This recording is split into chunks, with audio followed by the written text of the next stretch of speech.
Salam sejahtera untuk kita semua. Assalamualaikum warahmatullahi wabarakatuh. Selamat berjumpa dan selamat bertemu kembali pada pertemuan ketiga dalam perkuliahan Pancasila yang kita lakukan secara virtual kali ini.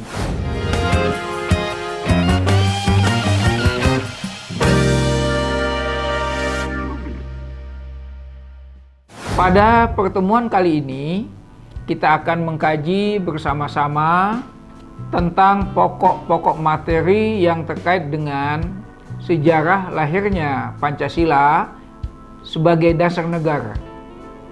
Hal ini dimaksudkan agar para mahasiswa dapat memahami, dapat menyadari, dan dapat mengamalkan Pancasila sebagai dasar negara yang merupakan nilai-nilai dasar yang berasal dari nilai-nilai luhur budaya bangsa Indonesia itu sendiri.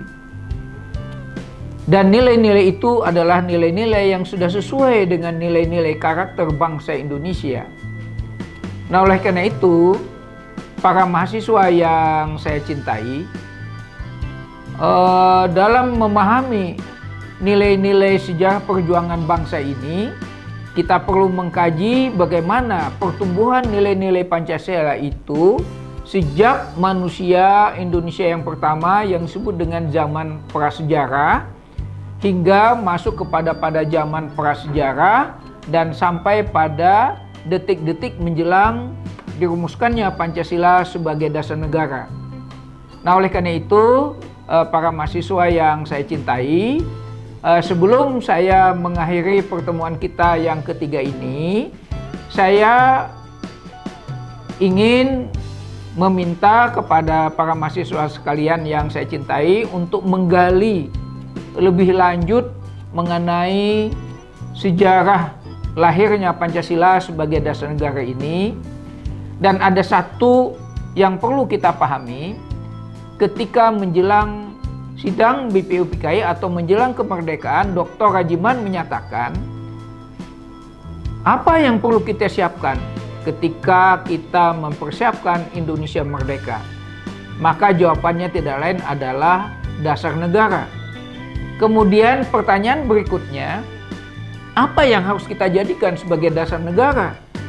Nah, jawabannya adalah dasar negara kita adalah dasar nilai-nilai luhur yang ada pada bumi Nusantara yang sudah tumbuh dan berkembang pada masyarakat Indonesia itu sendiri. Jadi Pancasila sebagai dasar negara bukan diambil dari nilai-nilai di luar dari nilai-nilai luhur bangsa itu sendiri. Nah, oleh karena itu ada penugasan kepada mahasiswa. Hanya satu yang saya minta nanti adalah Anda membuatkan uraian, ya, apa arti pentingnya dasar negara bagi sebuah negara. Karena itu yang pertama kali dipersiapkan. Bukan siapa jadi presiden, kemudian bentuk negara, luas negara, atau sistem pemerintahan. Tetapi justru yang pertama kali dipersiapkan adalah dasar negara. Oleh karena itu, sekali lagi, saya minta kepada para mahasiswa yang saya cintai, silahkan Anda untuk mencari bahan, menguraikan apa artinya dasar negara bagi sebuah negara. Demikian, terima kasih atas perhatiannya. Kita sampai ketemu lagi pada pertemuan berikutnya. Dari saya, terima kasih. Assalamualaikum warahmatullahi wabarakatuh.